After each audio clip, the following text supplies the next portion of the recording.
नमस्कार जय जगन्नाथ दर्शक बंधु एवं आंचलिक पानीपाग विज्ञान केन्द्र सूचना अनुसार राज्य में छेंचब प्रबल वर्षा लघुचाप को नहीं आसला बड़ खबर।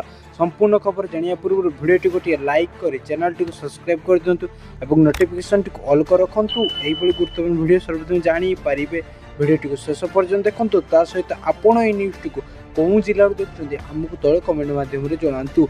चलन दर्शक बंधु खबर पर नजर पकाइबा। आसंता 48 घंटार लघुचाप क्षेत्र सृष्टि संभावना। विषुवीय भारत महासागर और संलग्न दक्षिण पूर्व बंगोपसागर एक घूर्णिबलय सृष्टि होईछि।